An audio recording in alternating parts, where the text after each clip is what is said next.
plateau de World Actu et justement pour épiloguer sur les différentes problématiques inscrites à l'ordre du soir. Ils sont déjà 4 pour nous accompagner. Je commence par mon extrême gauche avec un acteur politique. Il nous vient du Rassemblement démocratique du peuple camerounais. Ils sont au four et au moulin. Simon Messengue, vous êtes sous d'autres cieux aussi journaliste. Bonsoir et bienvenue. Bonsoir Stéphane Baga, bonsoir à nos millions de téléspectateurs, un bonsoir particulier à tous les camarades qui ont conduit le camarade Marcelin Djaga à sa dernière demeure dans la Léquier ce jour. C'était un ancien gouverneur, mais il a rejoint le RDPC un peu plus après. Et évidemment, il était testeur au moment de sa disparition. À ce camarade, ce grand camarade, nous lui souhaitons bon retour dans la terre des ancêtres et une éternelle reconnaissance du Rassemblement démocratique du peuple camerounais. Merci à vous, Simon Messengue, pour la présence. Je vais vers ma droite proche avec un expert des questions diplomatiques. Les relations internationales n'ont aucun secret pour lui. Monsieur Émile Abondo, bonsoir et bienvenue. Stéphane, bonsoir. Bonsoir à nos millions de téléspectateurs.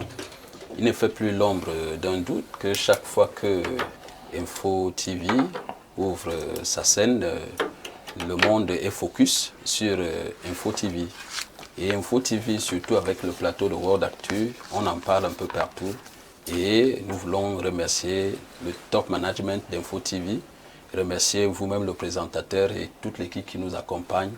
Et un grand coucou à un monsieur qui nous regarde toutes les semaines au Vendôme Ndongo, Axel Dodé. Merci.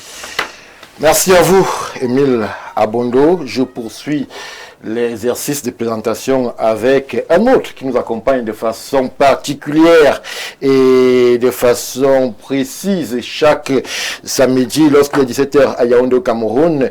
Timothée Somba, comment vous présentez? Bonsoir et bienvenue. Bonsoir Stéphane Barga, toute ma sympathie à nos millions de téléspectateurs. Un bonsoir particulier à tous les copanélistes. Mon bonheur est heureux d'avoir une nouvelle fois été associé à cette agape hebdomadaire de haute analyse des questions internationales. Merci à vous Timothée. La question rhétorique qui va nous interpeller à chaque fois que je vous aurai sur un plateau, c'est comment se porte la presse. Nous sommes à quelques mois de la présidentielle. Est-ce que ça bouge de ce côté, monsieur Somba? La morosité ambiante n'échappe pas. La presse n'échappe pas à la morosité ambiante. La presse n'échappe pas à l'apathie ambiante. Et pourtant, nous sommes en contexte de présidentiel. Oui. C'est assez étonnant d'observer un tel calme. Faut-il s'en inquiéter? Nous ne savons pas. Mais ce que nous savons de notre position d'homme de médias, d'entrepreneur éditorial, est que la presse camerounaise suffoque. Elle a besoin d'un appui étatique. Elle a besoin d'une subvention et en attendant la subvention dans le cadre des couvertures des activités liées à la présidentielle, la presse a besoin d'un appui. Je reste assez circonspect sur le fait que depuis que les consultations du corps social ont commencé au secrétariat général de la présidence de la République ou alors à la présidence de la République, les dignitaires de la presse n'aient pas encore été conviés. Est-ce à dire qu'ils font partie de la partie marginalisée de la présidentielle, ou alors on estime que ce qu'ils ont à dire n'est pas important dans le cadre de la présidentielle. Ce serait tout à fait curieux lorsqu'on sait le rôle névralgique, mais ô combien important que la presse est appelée à jouer dans le cadre d'une élection, la reine ou alors la mère des élections. Merci à vous, Timothée Somba, pour ce plaidoyer poignant sur une presse qui suffoque. Ce sont vos termes. Je ne suis pas loin de penser comme cela. Et on espère justement que l'occasion faisant le larron étant justement cette présidentielle qui s'approche à grands pas, que la presse du Cameroun sera conviée aussi à échanger avec ceux-là qui sont en situation de responsabilité pour qu'elle ait véritablement son mot à dire, puisqu'elle est véritablement, elle aussi, au centre et au cœur même des enjeux concernant cette présidentielle à venir. Lui, il est homme politique, sa verve n'est plus à démontrer, sa présence aussi. Saint-Éloi Bidou, bonsoir et bienvenue. Bonsoir Stéphane, merci pour l'occasion que vous me donnez de venir ici m'exprimer. pour apporter ma modeste contribution aux débats nationaux que vous évoquez sur vos plateaux. Je dois avouer que ça fait longtemps que je n'ai pas été là, mais chaque fois qu'on vient à Info TV, on trouve toujours qu'il y a eu une innovation visible et certaine. Et je voudrais surtout, comme mes copanélistes, féliciter le top management d'Info TV qui a su chercher sa place et qui a su la trouver et qui saura certainement la maintenir. Alors, Saint-Éloi, beaucoup l'ignorent, mais vous êtes un directeur de publication, vous êtes un acteur de la presse, un acteur majeur, ce qui compte, donc la plume compte. Comment est-ce que vous appréhendez justement ces instants que nous vivons avec cette morosité que nous relaie Timothée Somba, et alors que l'on connaît aussi le rôle prépondérant de la presse lorsqu'on va vers ces moments sensibles de la vie de notre nation que sont la présidentielle et toutes les élections périphériques qui vont découler après? J'avoue que je suis directeur de publication depuis 13 ans et mon journal, il n'est plus à présenter, Cameroun Diaspora Expression, le seul journal dans ce pays qui ne bénéficie d'aucun privilège. Peut-être que vous n'êtes pas le seul, cette loi. Beaucoup peuvent avoir vos mots. Non, de toutes les façons, je constate que la presse me semble être responsable des mots qui laminent aujourd'hui. Le journalisme du Hilton a pris le dessus, les hommes politiques ont pris les directeurs de publication, les rédacteurs en chef, les journaux, les journalistes en otage, en leur donnant quelques prébendes pour insulter tel, pour... vous voyez un peu, de telle façon que la presse aujourd'hui, moi je dis... je ne voudrais pas me vanter, mais je dis que quand on lit mon journal, quand on lit mes éditos, on comprend que nous ne sommes plus nombreux à vouloir faire du journalisme.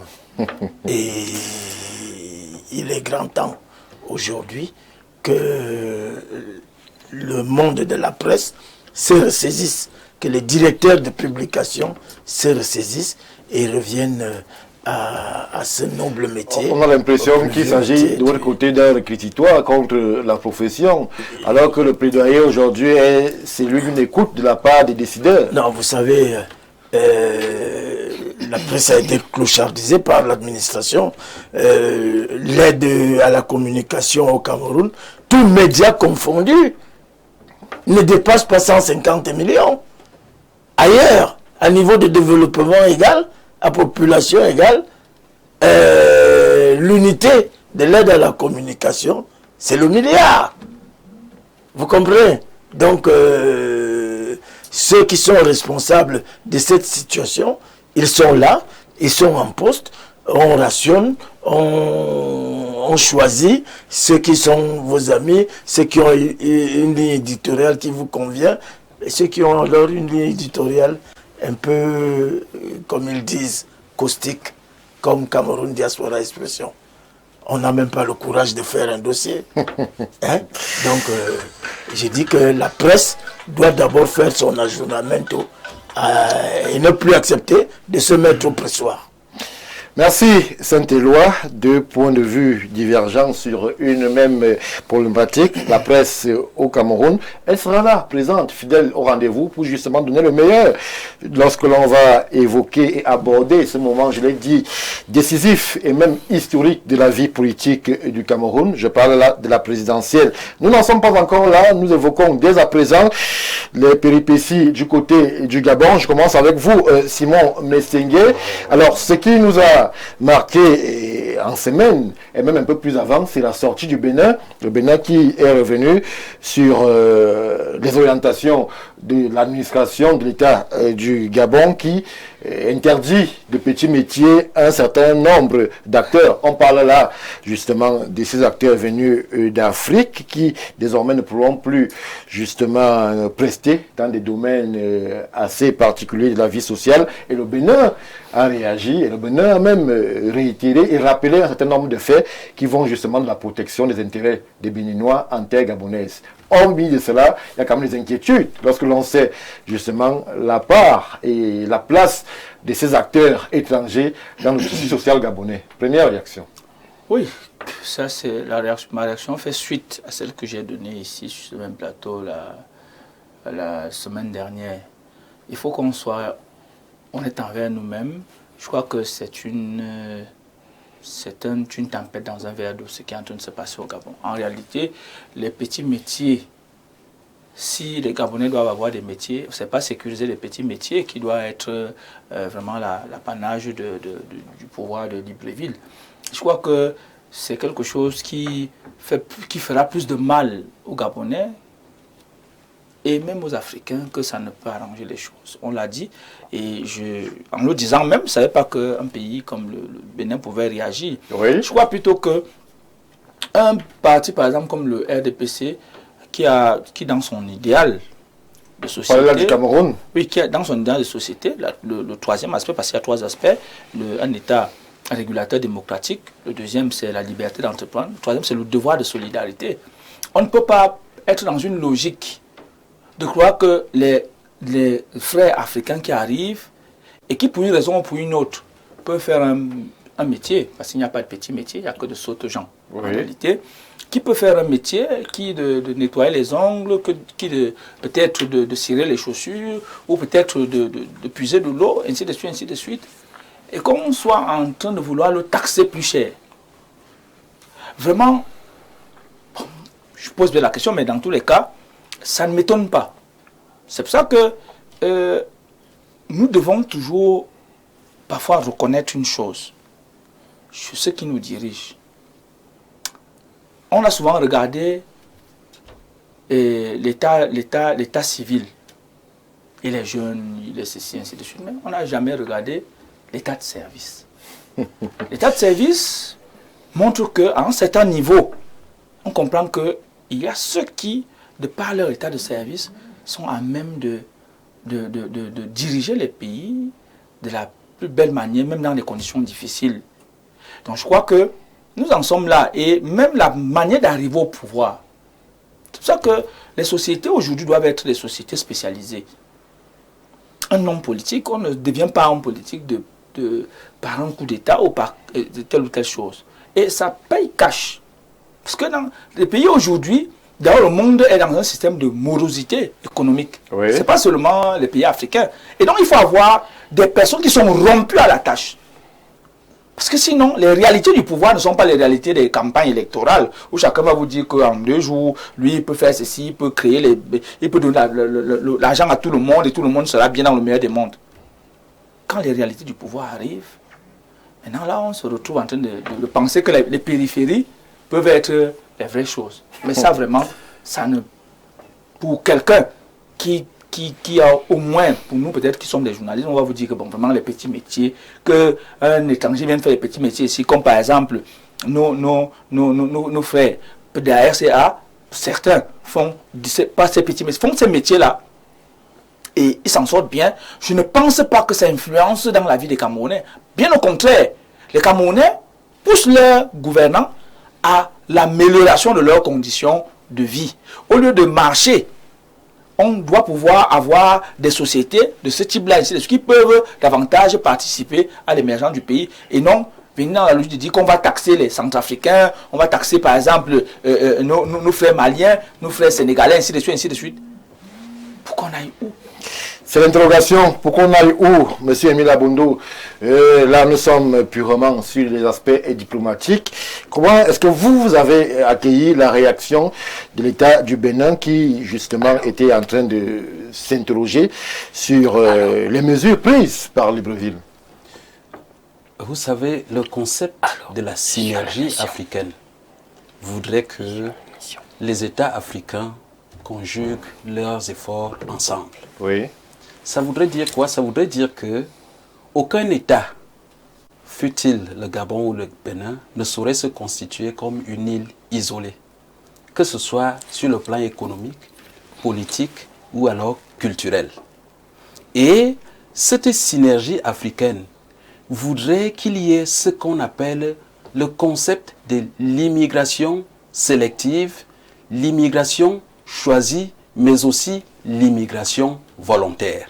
Et c'est la raison pour laquelle, lorsque le panafricanisme était pensé, lorsque l'Union africaine était pensée, on voulait qu'il y ait d'abord une consolidation des acquis, parce qu'on parlait d'abord de l'intégration nationale, c'est-à-dire qu'il fallait qu'il y ait une intégration à l'intérieur des États, à travers les États qui ont plusieurs ethnies, mais aussi une intégration sous-régionale, Oui. à travers des regroupements étatiques, pas des petits ensembles, avant de regarder le grand ensemble africain. On parle en ce moment de l'intégration africaine. Et cette synergie nous amène donc à comprendre donc qu'il n'y a pas de petits citoyens, il n'y a pas de citoyens à négliger. Et il n'y a même pas de petits métiers, parce que tout métier fait vivre non seulement les citoyens, mais aussi les citoyens du pays d'accueil. Et cette actualité du Gabon nous a amené à comprendre à plus d'un titre que, certes, un bon dirigeant a besoin de ce qu'on appelle en sciences politiques un état-major. Oui. C'est-à-dire un ensemble de spécialistes dans les différents domaines de compétences qui puissent servir de conseiller au président afin que celui-ci puisse prendre de bonnes décisions. Mais la décision que le Gabon est en train de prendre, elle vient un peu en prélude avec une autre décision que le Gabon avait prise au sujet de la CEMAC. Le Gabon est allé dans le marché, il a fait valoir son rebond à plus de 180 milliards. Oui. Et en le faisant, il n'a pas consulté les pays de la zone CEMAC. Vous voyez, ça déstabilise la sous-région. Et cette déstabilisation de la sous-région va au-delà de la sous-région. C'est la raison pour laquelle vous voyez donc la récrimination du Bénin. Alors, est-ce à dire que, à partir des mesures, on va dire drastiques, ou alors des mesures rudes, prises par le Gabon au sujet des étrangers et concernant un certain nombre de métiers, moi je n'appellerais pas ça des petits métiers, parce que j'ai eu un échange avec un neveu qui est au Gabon et qui m'a dit que le Gabonais se retrouve très mal en train de conduire un taxi. Il se retrouve très mal en train de brosser les chaussures. Le Gabonais se retrouve très mal en train de balayer la rue. Alors, les autres pays ont transcendé ce genre de velléité et pensent qu'ils peuvent en vivre.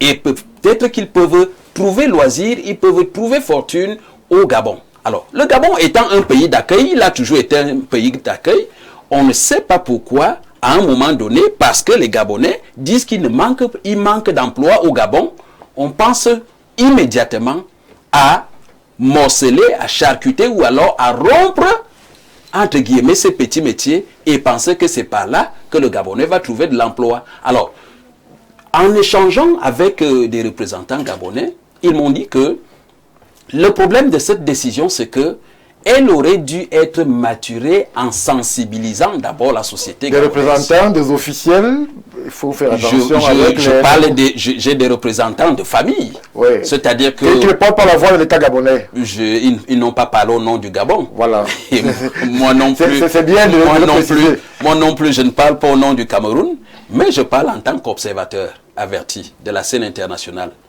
pour dire que ce cas de figure nous a amené à comprendre que sur le plan de la conscientisation de la masse, la population n'étant pas encore prête. Parce qu'en réalité, il faut dire une chose. Le président Oligui est comptable devant les Gabonais. Il n'est pas comptable devant la sous-région. Il n'est pas comptable devant l'Afrique. Et la mesure qu'il est en train de prendre n'est rien d'autre qu'une résolution du débat national qui avait été initié. Ça veut dire quoi? Ça veut dire que, en réalité, le président Oligui a une boussole. Il a une boussole, il a une population à satisfaire, il a certainement un agenda à satisfaire. Mais maintenant, l'agenda devrait aussi tenir compte des atouts et des contours relevant de l'international. Oui. Et c'est la raison pour laquelle vous pouvez voir des pays tanguer de gauche à droite et de dire que ce qui a été pris comme mesure, ce qui a été tenu comme résolution, ce qui a été consolidé comme acquis, ne participe pas à consolider ou alors à construire le vaste projet de l'Union africaine initié par nos ancêtres d'antan.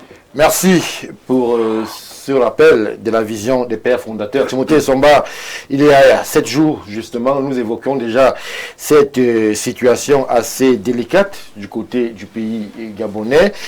L'on évoque aujourd'hui, justement, cette sortie béninoise qui rappelle un certain nombre de faits et qui amène aussi à s'interroger sur les véritables motivations de cette décision. Et de personnes plus pointues encore, on peut s'interroger quand même sur le devenir en zone CEMAC si l'on sait que le plus gros des effectifs de cette population-là, d'étrangers, viennent de la sous-région CEMAC. Est-ce qu'on peut craindre qu'il y ait véritablement danger pour la CEMAC et l'intégration qui, justement, peinait déjà avec une mesure pareille? Est-ce qu'elle ne va pas plomber encore plus cette volonté d'intégration des pairs de la sous-région?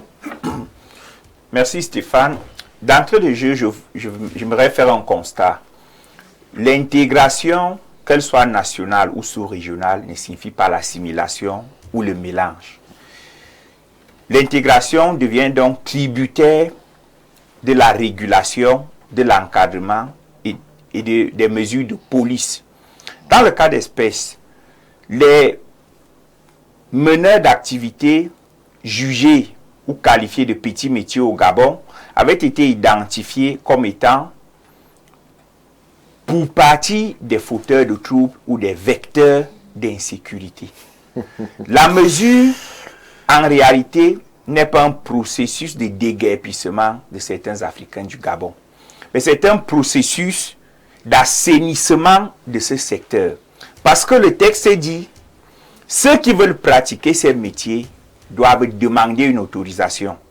L'avantage de l'autorisation, c'est qu'elle ouvre la voie à l'identification des acteurs. Donc, pour être contrôlé, il faut demander l'autorisation désormais. Oui, il faut demander l'autorisation. L'autorisation vise à établir, par exemple, un fichier. On saura qu'au Gabon, on a 100 cordonniers, on a 100 savetiers. Puisque ce sont des activités informelles. Oui. Or, tout le monde sait que le nid de l'insécurité, le nid des abus, c'est bien l'informel.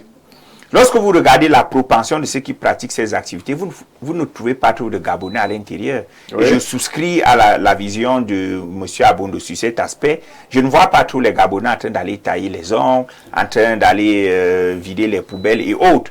Mais on veut assainir le secteur. Qui est qui? Qui est videur de poubelles? Qui est tailleur d'ongles? Qui est coiffeur? Parce que, voyez-vous, le Gabon, à la différence du Cameroun, le Gabon n'est pas un marché. Quand quelqu'un me dit qu'il va s'installer au Gabon pour faire les petits métiers, j'ai même envie de lui demander qui seront ses clients. On parle ici d'un pays de 2 millions 6. 2 millions 6, c'est population étrangers et nationaux. Oui. C'est-à-dire tout le Gabon n'a même pas la population de Yaoundé. Si vous avez une activité que vous voulez florissante, ce n'est pas à Libreville que vous irez. Pourtant, c'est pour ça qu'ici, cette destination a fait la fortune de nombreux Camerounais. J'y viens. Pourtant, ici, quand quelqu'un vient s'installer à Yaoundé, c'est un marché. Et vous observez que les meneurs de petites activités ici, je préfère utiliser l'expression petites activités, ne dérangent personne.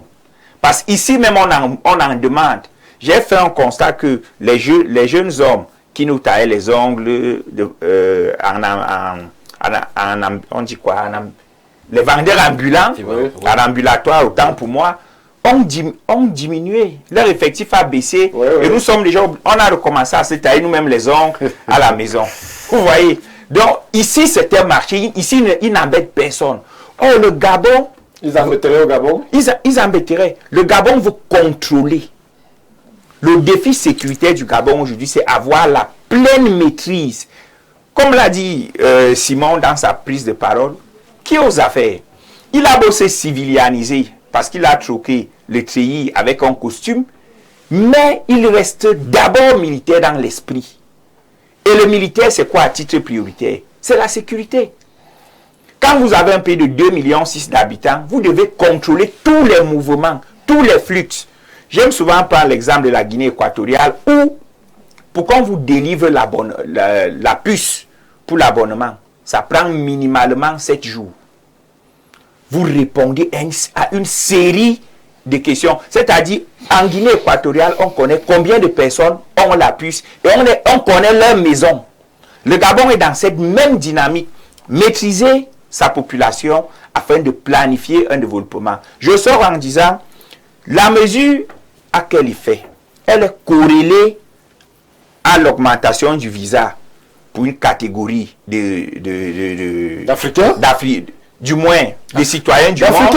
Il faut dire d'Africains. Oui, augmentation du visa pour les Africains, quand de séjour, merci, et l'abaissement du visa pour les Français. Ça signifie quoi? On veut que ceux qui vont au Gabon désormais soient des personnes sérieuses. Ça veut dire que lorsque moi, Timothée Somba, je décide d'aller au Gabon, c'est une immigration choisie? Oui, c'est choisi. Sélective. Je décide de déposer 850 000 pour obtenir le visa. C'est que je sais, je ne vais pas en aventure. Je suis un investisseur qui va s'établir pour consommer et pouvoir payer les impôts. La libre circulation. Non, la libre circulation ne doit pas entraver les aspirations internes de chaque pays. Et la construction d'un marché commun, parce que ça aussi... Non, le Gabon, j'ai déjà dit, n'est pas un marché. Ça c'est vous qui le dites. Le Gabon est un marché, mais le Gabon peut rentrer dans le marché. Nous sommes au Cameroun et on voit des commerçants gabonais dans nos campagnes au sud qui viennent faire. Ils achètent tout un champ. Ne dites pas que c'est pas un marché. Stéphane Barga. Le principe d'une zone qui est marché, c'est l'effectif. Voyez-vous? C'est pas un grand marché, mais c'est un marché. Non, quand je dis que c'est pas un marché, c'est pour dire que c'est pas un grand marché. Bon. Il faut donc des individus sérieux qui vont au Gabon, pas des aventuriers. Pourquoi? À mesure que le niveau de pratiquants des petites activités va augmenter au Gabon, comme c'est un secteur informel, ils vont davantage contribuer à appauvrir le Gabon parce qu'ils ne payent pas les impôts. Le Gabon a besoin des immigrés ou des immigrants qui vont payer les impôts, qui vont contribuer au PIB de façon traçable pour l'économie du Gabon. C'est un réel problème au niveau de la sous-région. Pourquoi? Parce que les économies ne se valent pas. Et on revient vers vous, Timothée Somba. On tente de relayer une contribution qui me semble assez pertinente. Bonsoir Stéphane Barga et à ton panel. Merci, bonsoir à vous. Ce qui se passe au Gabon est déplorable. Le président Oligui doit fédérer le panafricanisme pour dynamiser l'union et une synergie africaine en bonne et due forme. On ne peut pas plaire au peuple, mais ce dernier fait et défait les rois. La xénophobie ne peut dédouaner l'ambiguïté de ce climat diplomatique déjà très réfractaire au sein de la zone CEMAC. Belle émission à vous. Merci à vous, monsieur Landry Manga, pour la participation. Bonsoir. Vraiment, l'analyse de monsieur Essomba le DP est exacte. Bonne soirée, Serge, depuis Libreville. Merci à vous, Serge. On vous aura compris. C'était Roi Bidoum.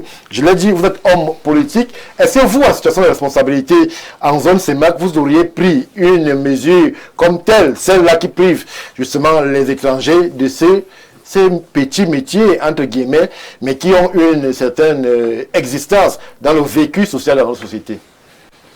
Vous savez, le président Oligui a troqué le tri contre la veste. Et il est en train de se mettre dans la peau d'un homme politique. Et un homme politique se pose souvent la question de savoir qu'est-ce que je peux faire pour plaire, pour séduire le peuple.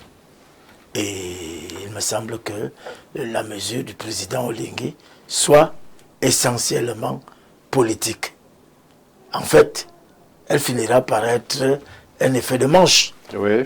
Donc, mais le mérite qu'il a... C'est-à-dire que vous ne croyez pas trop? Non, c'est le mérite qu'il a, c'est de faire croire aux Gabonais que ce sont leurs intérêts qui sont prioritaires. Le reste vient après, panafricanisme et tout ce que vous voulez. Ça, c'est secondaire. Pourvu que le peuple acclame et se dise qu'il a un défenseur. C'est de ça qu'il s'agit au Gabon, là. Je me souviens toujours, j'étais encore beaucoup plus jeune, où le président Bongo avait décidé de l'expulsion des Camerounais du Gabon. Oui. Et en majorité, le métier que les Camerounais pratiquaient le plus là-bas, c'était le taxi. Oui. Et chacun est parti du Gabon avec son taxi pour arriver à Yaoundé. Et quelques jours après, il n'y avait plus de taxi à Libreville. On s'est donc rendu compte que tout un pan de l'économie, un pan important de l'économie, était contrôlé par les Camerounais. Ils étaient non seulement taximans, mais aussi propriétaires des taxis. Donc, vous savez, en politique, on prend ce type de mesures. Quand le président Chirac a été nommé ministre pour la première fois, il était directeur de l'élevage au ministère de l'élevage. Et la France a eu une surproduction de lait. Et il fallait réfléchir. Qu'est-ce qu'on fait? Vous savez ce que Chirac a proposé? Non. Qu'on tue les vaches. Oui, qu'on tue les vaches. Et le président a trouvé ça fort génial. Et on a tué les vaches. Et Chirac a été élevé ministre de l'Agriculture. Et étant ministre de l'Agriculture, il y a eu une crise de viande de veau. Il a organisé sa première réunion. Il a demandé, mais qu'est-ce qui se passe? Tu as tué les vaches. On lui a dit, on a tué les vaches. C'est pour ça qu'on importe les veaux en Afrique de l'Est avec tout ce que ça comportait comme maladie bovine. Et quelqu'un de lui dit que, souvenez-vous, quand vous étiez directeur, vous avez demandé qu'on vous avez pris une mesure qui vous a rendu très populaire contre les vaches. Et vous prenez une décision sans jamais informer l'autorité. Vous voyez un peu. Il y a des mesures qui sont des mesures politiques et des mesures qui ont juste pour seul effet de redorer le blason de celui qui les prend. Et puis après, la vie continue. Vous ne pouvez pas imaginer le Gabon en train de faire ce chemin tout seul, sans les trucs. Il y a eu qu'est-ce qu'ils vont faire? L'intelligence, ça en prie. Les enseignants dans les universités au Gabon, c'est les qui? C'est les Béninois, c'est les Camerounais, c'est tous ces gens. Ici, nous avons le phénomène. On voit se développer de nouvelles activités. Par exemple, la manicure et la pédicure. Oui. Vous savez que c'est quelque chose qui était considéré pendant longtemps pour les Camerounais comme des dépenses de confort. Oui. Parce que il fallait aller dans des instituts de trucs. Maintenant, tu as nos amis nigériens qui te taillent les ongles du pied et des mains à 100 francs. Et vous pensez que ça ne nourrit pas son homme, ça nourrit son homme. Vous regardez toujours dans des métiers nouveaux. Nous, aujourd'hui, nous achetons la chèvre déjà nettoyée et autres. C'est les qui font ça? C'est toujours des Nigériens. Moi, j'ai un restaurant, j'ai des fournisseurs de chèvres. Hein? Tu entends Salifou. Est-ce que Salifou, c'est un nom camerounais? C'est toujours les Nigériens. Vous allez maintenant chez les cordonniers, c'est toujours les Nigériens qui font la cordonnerie aujourd'hui.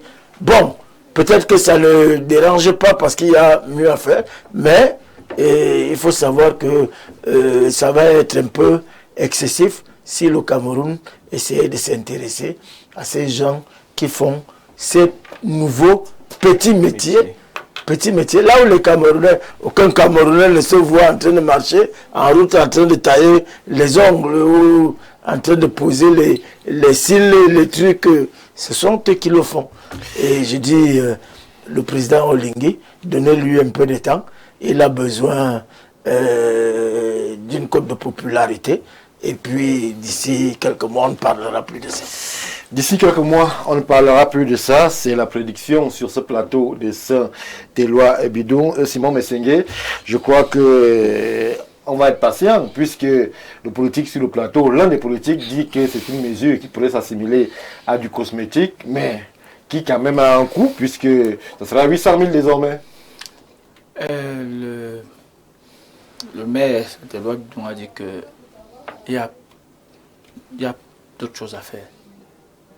Parce qu'en réalité, même si c'est une mesure cosmétique, elle peut avoir un impact sur l'économie même. Sur l'économie. Quand vous avez une population faible, avec un territoire comme celui que vous avez besoin de main-d'œuvre. Oui. Et si aujourd'hui, vous commencez à pratiquer une politique de xénophobie. Vous avez l'impression que c'est le cas? Mais attendez, je parce que là, ça s'appelle une accusation dénuée de fondement, Simon Messenguer. Si xénophobie, c'est le mot est fort. C'est très fort. Peut-être que ça peut être trop fort, mais je crois que quand vous avez une mesure où vous dites on va privilégier les Français pour taxer plus les Africains dans leur continent, je ne sais pas quel est le mot qu'on doit utiliser. Peut-être qu'on me le donnera, mais je crois que même si c'est une mesure politique, c'est une mesure assez grave quand même. Je ne sais pas s'il y a un pays africain qui a fait ce type de choses. On a souvent vu l'inverse, mais pas ça. Et donc, il faut voir le sentiment. J'ai vu en Afrique du Sud quelque chose comme ça qui s'était passé. Oui, contre le Nigeria. Vous avez vu des pays s'élever, le Nigeria, l'Angola, un certain nombre de pays s'élever pour me dire mais ce n'est pas possible. Ouais. On ne peut pas faire ça. Parce que l'Afrique, même avec ses 54 pays, a une âme. Et il y a quand même des choses qu'on ne peut pas. On ne peut pas aller, on ne peut pas faire cela. Donc, je crois que le président Oligui doit revenir à des meilleurs sentiments. Cette mesure ne peut pas être... Cette mesure risquerait même d'avoir l'effet inverse. Parce que de la même manière dont le Gabon influence l'Afrique, de la même manière, l'Afrique influence le Gabon. Oui. Parce que ce sont des mêmes peuples qui interagissent. Et donc, je crois qu'il y a des mesures qui ne doivent pas exister, et de cette manière-là en tout cas. Donc je crois que ceux qui ont conseillé le président de poser ces actes-là ne lui ont pas fait du bien. Merci Simon Messenguer. Bonsoir M. Stéphane Baga et à tout le panel. Au fait, je voulais vous signifier que le titre de séjour ou alors la carte de séjour au Gabon est à 150 000 pour tous les étrangers vivant au Gabon. Sauf que si certains arrivent à payer 800 000 francs, c'est à cause de certaines pénalités. Par exemple, le prix normal de la carte de séjour pour les ressortissants camerounais est à 500 000. C'est vrai que là, on est perdu dans la batterie des chiffres. Bonsoir à tous. Nous sommes habitués à l'inertie de la part des dirigeants. C'est pourquoi quand Oligui prend des mesures protectionnistes en pensant aux intérêts de son peuple, nous pleurnichons. Chaque dirigeant doit défendre les intérêts de son pays, comme le président gabonais le fait. Merci pour la contribution. Alors, Timothée Sombaron est en train de sortir, avant que M. Abondono prenne la parole, en 1 minute. Est-ce que vous aussi, vous prédisez un retour à normal dans 1 mois, dans 2 mois, comme le prévoit Saint-Éloi Bidon sur le plateau? Non. Oligui Nguema veut faire du Gabon dans l'espace CEMAC ce que Monaco est en France. Il n'y a pas de pauvres à Monaco. Ceux qui travaillent à Monaco dans les menus métiers, les petites activités, viennent travailler et rentrent. Vous comprenez? Oligui Nguema a décidé de faire du Gabon l'Eldorado touristique sur tout le plan dans l'espace CEMAC. C'est une mesure mûrement réfléchie. Quand vous regardez les gens avec qui Oligui Nguema travaille, c'est des agrégés en économie, c'est des agrégés en droit. Je vais citer un nom, le professeur Guiro Zatanga, qui a été major au concours CAMES en droit et sciences politiques. Ce ne sont pas des enfants de cœur. Mais c'est une mesure politique d'abord, avant d'être une mesure administrative. C'est une mesure économique. Lorsque vous êtes un petit pays dans un grand espace, vous ne devez pas être le réceptacle de la pauvreté d'ailleurs. Le Gabon veut être l'endroit à partir duquel on impulse la production des richesses. On investit sur le plan touristique, sur le plan hôtelier. C'est ce qu'ils veulent faire du Gabon. Et c'est l'avantage qu'ils ont parce qu'ils sont un pays à faible population. Nous, on peut tout accueillir ici, nous sommes nombreux. Le Nigeria peut tout accueillir, ils sont nombreux. Mais le Gabon, c'est exact. La vision, c'est de faire du Gabon, le Monaco, dans l'espace CEMAC. Merci. Bonsoir, chers panélistes. Monsieur Ngo Mathieu Charles à Douala pense que le président gabonais aurait 2 options. L'immigration choisie avec la hausse du prix des visas d'entrée ou alors la ferveur populaire pour asseoir son autorité. Habituer les Gabonais aux petits métiers. Mais ses compatriotes ne s'y sont pas encore préparés parce que beaucoup de Gabonais pensent que ce sont des métiers sales dans un pays où les salariés sont gâtés par rapport au Cameroun. Il ne s'agit nullement d'une xénophobie, mais de mesures qui peuvent aider les compatriotes à travailler. Monsieur Emile Abondo, même question. Dans 2 mois, on repart vers la normale, ou alors vous prédisez aussi une stagnation de cette politique-là? Ni l'un ni l'autre, mais je dirais plutôt que nous sommes encore devant un cas de figure qu'on a vu en 1960 lorsqu'on parlait de l'Union africaine, le débat entre les libéraux et les souverainistes. Vous voyez, l'approche de M. Oligui, c'est une approche souverainiste. C'est-à-dire quoi? C'est-à-dire qu'on ne pense qu'à son propre pays et on promeut ce qu'on appelle l'intangibilité des frontières. Voyez. Et lorsque Timothée est en train de dire qu'il veut faire du Gabon l'Eldorado, le problème, c'est celui que Kwame Nkrumah avait soulevé lorsqu'il écrivait le consciencisme. Pour agir, pour partir de la théorie à la pratique, il faut d'abord théoriser son action et pour mieux la théoriser, il faut participer à une prise de conscience de la population. Alors, la population gabonaise a besoin de prendre conscience de son économie, de s'approprier son économie. Et je suppose, il a cité des agrégés, j'en connais qui sont gabonais, avec qui j'échange souvent, qui sont de très bons techniciens. Et je suppose qu'à l'heure actuelle, la mesure fait corps parce que c'était une promesse lors du dialogue national. Elle est en train de s'implémenter, mais à la seule nuance que le peuple gabonais a l'air étonné de ce que le président est consciencieux et méticuleux parce qu'il suit un agenda. Il leur a promis et il rentre effectivement sur le sujet. Oui. Alors que la population gabonaise pensait que c'était une promesse parce que certainement le président Oligui voulait partir des vestes de militaires pour des vestes de civils. Et le président Oligui qui est savamment entouré, qui fait des calculs savamment implémentés, qui fait des actions méticuleusement pensées, est loin de mener une action politique. Il mène une action économique, mais qui va amener d'abord le Gabonais à se replier sur lui-même, à se questionner, à reproblématiser son propre comportement, afin de s'approprier maintenant son économie et de se rendre compte que ce que les autres qui viennent d'ailleurs sont en train de venir faire et qu'on appelle petit métier, lui-même il peut d'abord commencer par le faire et il va faire mieux et cela va faire grandir l'économie. Et le Gabon pourrait éventuellement devenir maintenant une nation choisie au travers de laquelle les uns et les autres viendraient négocier. Merci. Mais sur le plateau, pardon, en 5 secondes. Je rajoute un peu d'eau à son. C'est pour dire la même chose. Non, c'est pas pour dire la même chose. On prend les petits, ce qu'on qualifie de petits métiers. Oui. Ils vont revenir aux étrangers. Sauf que le Gabon va se dire, va planifier. J'ai besoin de 10 cordonniers. J'ai besoin de 10 savetiers. Quand vous entrez au Gabon, on vous demandera qu'est-ce que vous venez faire. Je suis cordonnier, oui. Dès qu'on atteint le quota de cordonnier, on prend maintenant peut-être les femmes de chambre pour les hôtels, ainsi de suite. Exactement comme le Canada. Ils sont en Afrique, Timothée Somba. Mais ils ont a une vision. Merci. Il a une grande vision du Gabon. Merci. Merci. Bonsoir le plateau. Vraiment, monsieur Somba a souvent de l'analyse qu'il ne maîtrise pas. Il sait ce que les étrangers vivent ici. Et s'il y avait réciprocité, je précise que la contribution nous vient du Gabon. C'est le 241. Timothée Somba. C'est une victime de la mesure. Peut-être une victime. C'est ça le subjectivisme. Ce qu'on va faire, c'est rester attentif à cette situation en essayant aussi de nous rapprocher des autorités gabonaises parce que justement la mesure fait polémique, elle divise même au sein de